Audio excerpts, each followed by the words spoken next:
And thanks so much to the entertainment team. After rocking your dancing feet, time now to fill you in on some news making rounds. Welcome to News at 10 on TV3 and 3FM 92.7. First, let's check some top stories on our network. Fire got Coconut Grove Regency Hotel in Accra, destroying property worth thousands of cedis. The hotel, owned by 2016 PPP flag bearer and business mogul Dr. Papa Kwesi Ndum, caught fire late Saturday afternoon.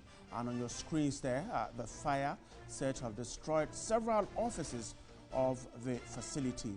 Firemen and police officers are there to ensure the safety of people who work there. We'll tell you more about that. A 15-year-old girl has been shot dead, bringing the death toll in the renewed Nkonya Alavanyo clashes to 3. This happened Friday when gunshots by unknown persons hit a girl in the neck. Meanwhile, the Volta Regional Security Council and the military have appealed to feuding parties or feuding communities to cease fire and come forward with credible information there. So the situation, they're not getting any better. Another person killed. We'll update you tonight. Pests suspected to be army worms have invaded several cocoa farms in the Ejisu Juabi municipality of the Ashanti region. We're told that affected farmers say they are recording huge losses despite the application of pesticides to control the disease. And of course, these farmers indeed counting the losses. Their farms, ports destroyed there in that area. Still staying in the Ashanti region, the KMA is to reintroduce sanitation police to ensure a clean environment in the city. The sanitation police would educate and ensure that people who indiscriminately throw refuse around are punished by laws of the area. I'll tell you more about that later. But on the international front tonight, let's talk about Kenyan President Uhuru Kenyatta, who has blamed huge voter turnout for chaos at his party's primaries on Friday. And of course, the party getting ready to elect another person. We have all that plus more coming up on this network.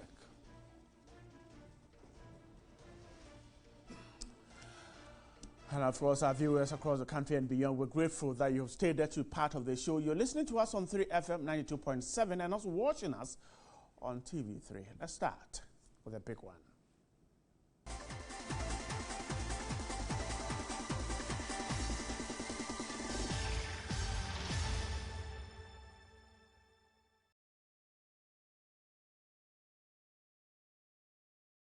And not very good news tonight. Personnel from the Ghana National Fire Service have been able to put out the fire that engulfed the Coconut Grove Regency Hotel in Accra.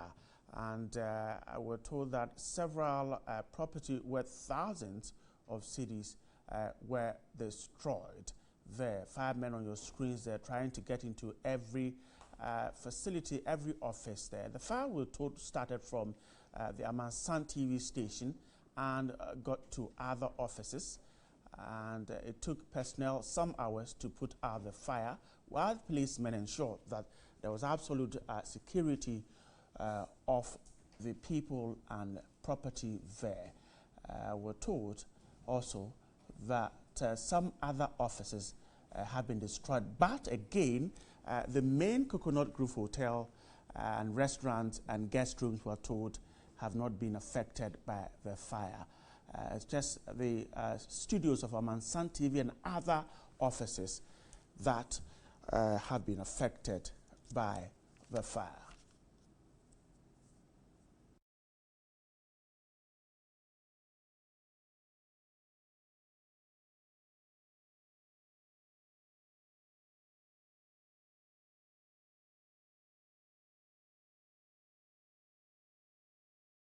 And of course, on your screens there, you can see the fire there, and some statement issued by a group Indom indicating that it was only the studios of Amansan TV and other adjoining offices that were affected by the fire, and that the Coconut Grove Hotel and guest rooms and restaurants, however, were not affected.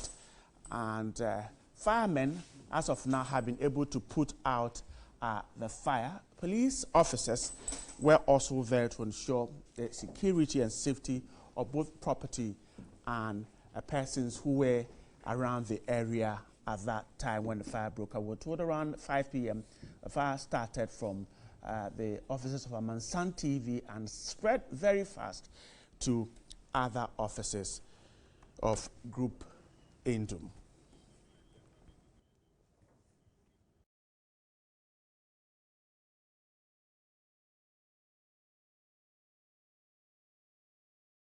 Right, Billy Anaglate is speaks for the Ghana National Fire Service. He has joined me here in this. So Billy, grateful for your time tonight. So, what is the situation now? Fire out? Everyone in there safe? Yes, exactly. We'll be able to extinguish the fire. Right. You know, at the time that I was leaving, there was everything that we'll be able to do to ensure that everybody is safe. There was no cause of alarm. There wouldn't be any reignition based on all the facilities that we ensure that are totally, cooled below the ignition temperatures. Even at the time that I was leaving, some of the fire tenders were also leaving. But what we would do is to leave one fire engine there with some of our men to ensure that overnight nothing unexpected happens. I see. And so, how long did it take firemen to put out the fire? Well, I should say they're close to, I should say about 4 hours. We had a call that was 17:21 this afternoon. Thankfully, our first engine got there. Within 3 minutes from our headquarters here, they got to the scene. Right. But when they got to the scene, surprisingly, the whole stretch of the structure was engulfed. And that was how they called for assistance. So at the time that I was leaving, we were still having 19 appliances on the ground, 13 fire tenders, 4 water tankers, 1 turntable ladder, all from the fire, service, point of view, from the fire service. But 1 additional fire engine from the military also assisted. So 19 fire appliances. I see. Then it must have been a huge fire then from the number of equipment you had to mobilize to the scene. It wasn't a huge fire though, but if you look at the structure, from the floor level to the roofing, about 70% of... your men are still trying to get in touch with you. About 70% of those okay, Billy Anaglate is still here, the PR of the fire, Ghana National Fire Service. His men are still trying to reach him, even though we're told that the fire has been put out, and even the fire tenders, some have left. He said that 1 machine will be left there to allow, in case of any emergency, to be dealt with. And his men, trying to reach him again.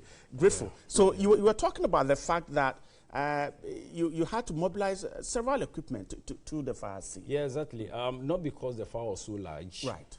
But because of the nature of the facility that was on the fire. I was saying that if you look at the facility itself, about 70% of the facility is made up of wood, from the floor level even up to the roofing. So definitely you agree with me that the rapidity or the velocity for which the fire will be spreading was very fast. So what we did was to ensure that we have a lot of appliances that could be positioned at vantage points to prevent the fire from spreading. Yes, exactly. Billy, hold on a minute. So these are the pictures from the scene. The Solis Rose Corte is there, and she will fill us in as exactly what's happening. But these were pictures taken some minutes ago. Yes, Solis, if we can hear you. Presidential candidate Dr. Papa Kwesi Indom. Now, as I mentioned, this happened sometime at 6 p.m. It's about 3-4 hours later, and still the fire has not been completely kept under control. We've spoken to Mr. Billy Anaglate. He's a PRO for the Ghana National Fire Service, and he was expressing his displeasure at the fact that people are complaining, or the eyewitnesses here are complaining that, for instance, the fire tenders were coming in empty, but he was saying that the fire tenders were not coming in empty and that there were some stationed here on the on location, and the other ones that kept going and coming were the ones that were feeding the water and what was being used to quench the fire into the ones that were already stationed here. So that was that for him. We also spoke to the Accra Mayor, Mr. Ajay Soa, and he was also saying that he was not so pleased about the response time for the Ghana National Fire Service, because this has happened several times, and this also started a few hours ago, and so it should probably have been quenched by now. Unfortunately, if you look at the building, the entire roof has been caved in. The Ghana National Fire Service somehow managed to get into the building about an hour or so ago, and I'm sure they'll be trying to take certain things out to save some valuables, but that's pretty much it for now. They're still trying to quench the fire. They're still pumping in so much water, and as of now, we haven't recorded any casualties yet, and hopefully we won't do that. But there's so many people here from the fire service, the military is here, the Ghana Police Service is here. You can see some of the workers of this particular establishment also here. We saw the manager for the establishments. I saw Mr. Ralph, and we will try and speak to him, but if we're not able to, we'll probably try and catch him later. It's like I mentioned, it is a chaotic situation. To wrap it all off, this has been going on for the last 3.5 hours. And so these were pictures recorded earlier in the day before the fire service actually put the fire out. And Billy is here in the studio after the fire started. He has time to speak to us. Billy, now, so of course, the issue of whether tenders had water, and of course, those standing there were not fire experts, so they wouldn't understand how the process worked. But you had tried to explain to our lady there that it was just a procedural thing. Others were running up and down to fill those that were working. Yes, exactly. It was our technical contingency plan that put in place. Right. You agree that if we should have tenders fighting fire when they are exhausted with water, moving out to go and fetch water and coming, or replenish and coming, just imagine the maneuverability of these tenders. It will not be that easy. Right. So technically, we have positioned some of the tenders permanently stationed at their point to continue fighting fires uninterrupted in terms of water supply. But others will only go replenish, and bring come and then feed water. those ones that are on the ground. But you look at fire tenders, they are all of the same color. Until you are able to determine the numbers, you will not be able to determine which one has gone in and is moving out. So the public looking at it from that layman point of view, I want to use that one. And they think that the tenders were coming in empty and going out moving and out. coming. That will have never been the issue. Okay. It will never happen. All right. In the Ghana Billy, hold on a National bit for me. Let me go via Skype and speak to the Chief Executive of the Bureau, or the Executive Director of Bureau of Public Safety, Naya Kwada. He's joined me via Skype to take a look at the situation, the response level, and how the public can stay safe when issues like this happen. Nana, grateful for your time tonight. Hey, Bright, good evening, and good evening to your viewers. All right, so Nana, let's start from here. For the public in these public places, when such incidents happen, first of all, what should they do, and what also should the fire service do when it happens like this? Well, let me say it's very unfortunate. Let me commend Billy and his team for bringing this fire under control. I think by far it's one of the longest raging fires they've had to fight this year. Usually we encourage the public, and in fact occupiers, that as soon as they spot fire, they should start, the process of extinguishing this fire. And once they are by their judgment, they should also call the fire service. So as soon as you sight fire, you start the process of fighting and then call the fire service, just in case that fire, overpowers your ability to keep it under control. For the public, I was amazed to see so many people over there, ganged up at the place. Sometimes these things impede even access to such facilities and makes fighting fire a bit difficult. So it's important that when we see facilities or places, engulfed in fire, we stay back. There are situations where sometimes fires are raging on and there are explosions that have even more catastrophic effects than the initial fire. So it's important to always stay back, as far back as you can, and observe. Also allow space to state emergency services to act. I see. And for people who own these public places, fire safety should be a huge concern. What do we do? There are places where you have these equipment that can detect fires quickly for quick response. From what we just seen, it looks like the facility didn't have anything like that. Well, it depends. It depends on where the fire started from. There are times where, for instance, if you take a school library that is running 24/7, if you put their fire detection systems, it's very unlikely that at the time that there is fire there will be no human being there. The human beings that will enter into this library 24/7 are better fire detection systems than the gadgets that you will fix far above their level. By the time fire hits the ceiling to activate the detection system, it would have gone out of control already. So it depends on where that fire probably started. That said, I think that it is stated clearly in the LI 1724, which has been amended and some additions made. So Billy can help us with the real the title of the new LI now. Right. That the companies or occupiers have a responsibility to train not less than 40% of its staff in how to prevent and fight fire. When you have this, you have a certain level of guarantee that when the fire strikes, at least you have some people to start the primary fighting for you before the fire service, comes in. I see. Now, unfortunately, I have to wrap up with you here. I'm grateful for your time tonight. Thank you much. The Executive Director of the Bureau of Public Safety, Nana Akwada, they're talking to me on the fire situation. Billy, let's get ready to wrap up our conversation. Now, you sometime last year went round certifying certain public places. And I'm sure that place is certified as able to fight fire, I guess.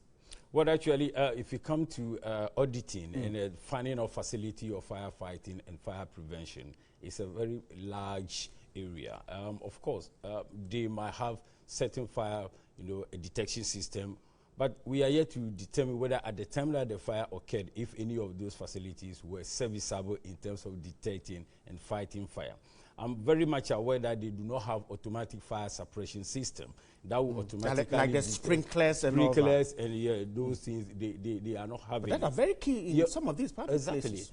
Because many of these fires that we'll be having weekends and holidays normally happen in commercial premises where people have left for holidays. Some of them might, I'm not saying that is the cause of the fire, might have left some electrical gadgets that might have overused itself that could also cause the fire. So if you have those total suppression system automatically, that would detect and suppress the fire. It is more reliable than just relying on the security people that are many at times may even detect the fire, but we don't know what to do at the time that they have detected the fire. I see. They might not even call the fire service. At the time they call the fire, a whole lot of things have gone wrong. Billy, hold on. The Interior Minister has been talking about the fire. Let's listen to him quickly and come back to the studio.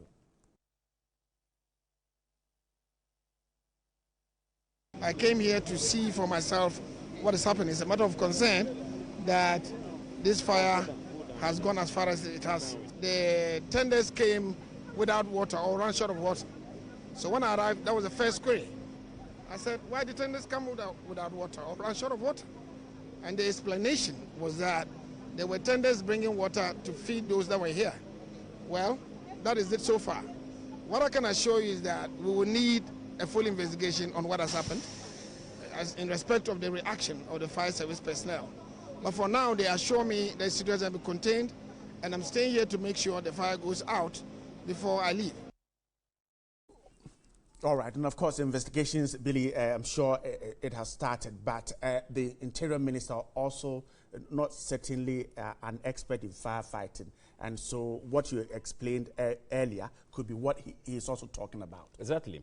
Logically, we should be able to understand some of these simple... You don't need to be a fire expert? No, not at all. You don't need to be a fire expert. At times they talk as if the fire service is made up of and do what people who could not reason that fire tenders are supposed to be filled with water. It's unfortunate anyway. Okay. Billy Glati speaks for the National Fire Service there. If you saw the fire tenders moving in and out, they were only failing those that were stationed there and trying to deal with the fire. Billy, I'm grateful for your time tonight.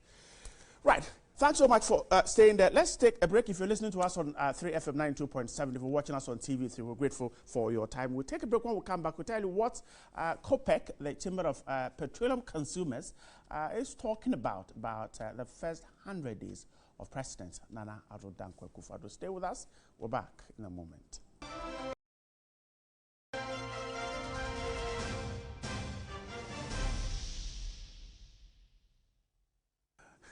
Welcome back on 3FM 92.7 and on TV3. The Chamber of Petroleum Consumers, COPEC, has expressed dissatisfaction at certain issues with the President's 100 days in office.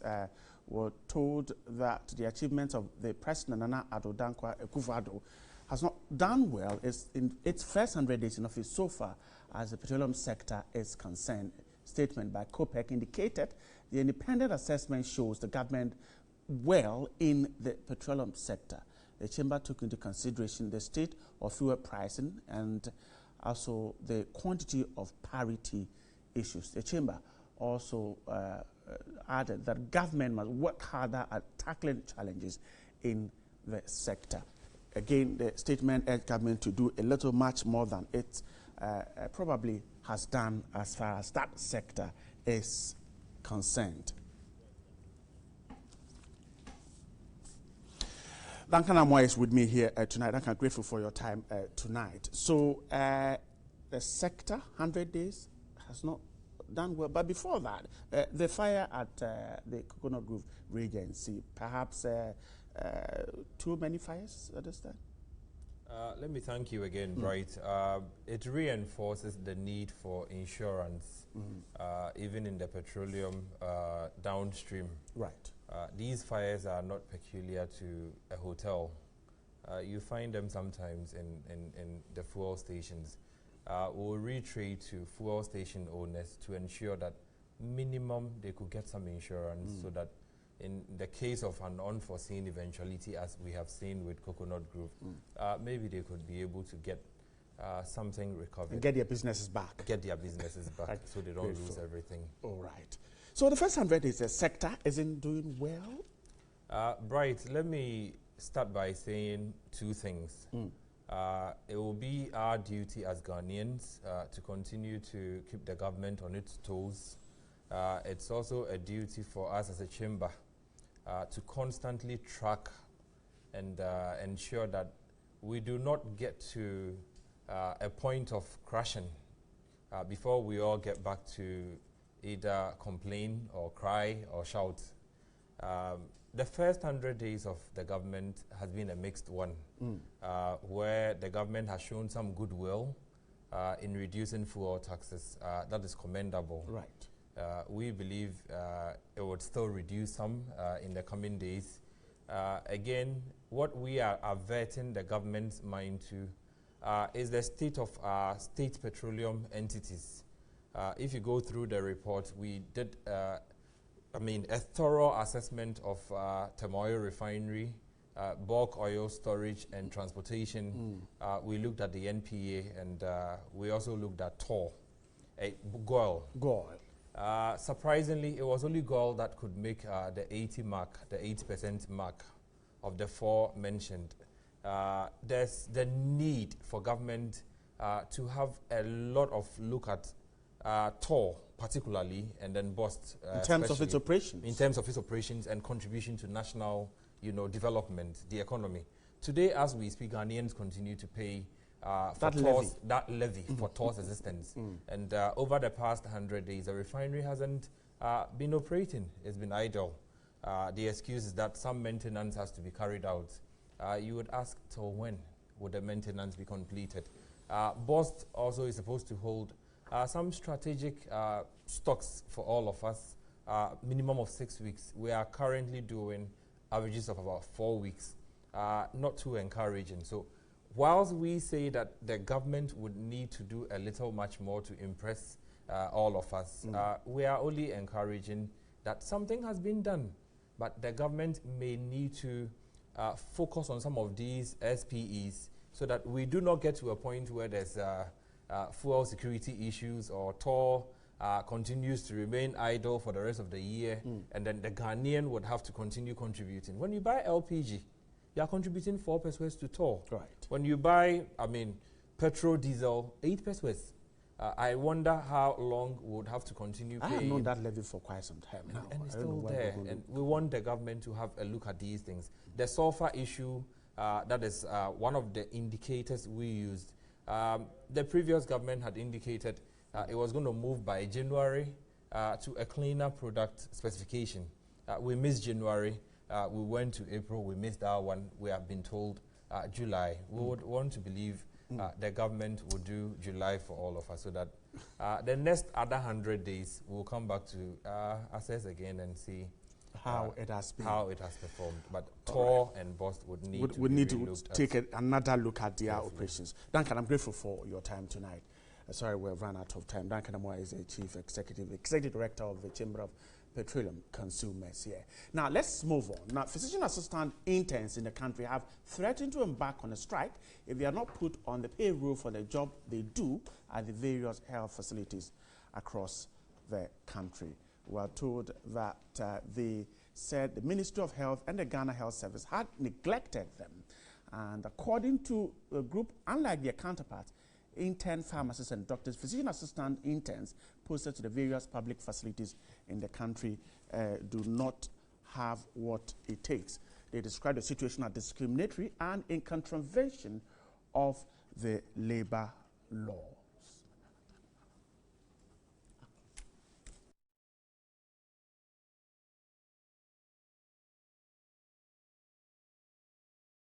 My guest tonight will help us to understand exactly what they want. Anthony Asariakon is with me. Grateful for your time tonight. Thank you, sir. Physician assistant interns want to embark on a strike, and why?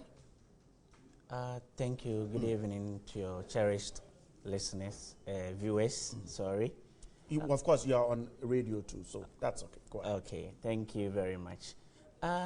Physician assistants are professionals who have undergone training through the universities or accredited institutions and have completed their training, have paid their fees, and they have sat for Medical and Dental Council license exams. And have passed. And have been issued with their licenses. Yes, to practice medicine and dentistry in the case of community oral health offices. And then after that, you undergo a mandatory 1-year internship. During that time, nothing. You're not paid anything? Is that what? Nothing, no remuneration. Since 2014. Initially, the program was for nurses who were already on salary, and they will go to school at Kintampo. But now, a lot of institutions like Central University, Presby University, are churning out physician assistants? Yes, please. So the issue is that you have not been posted. You have been posted, we are working. But you have not been paid? Nothing. You are given a posting letter with no specification. And how long have you people been home? No, we are working. We are still working. Okay, how long have you people not been paid? For the whole year. Once you undertake the internship, no salary, no remuneration. There is no clearly defined conditions of service for the physician assistant intern. And these are, when you go to the consulting room, you either meet a medical officer or a doctor, or you meet a physician assistant. I see. And what have you been told about authorities about your plight?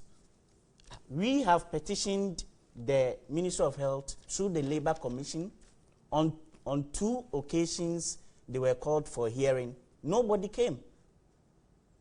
Our last hearing was on 20th March. We were heard by... 2017. Yes, 2017. The chairman of the commission adjourned the meeting to 29th May. So we were patiently waiting so that the Minister of Health comes. Unfortunately for us to hear that another batch of intents have been posted without any quotation for remuneration. As far as remuneration is concerned.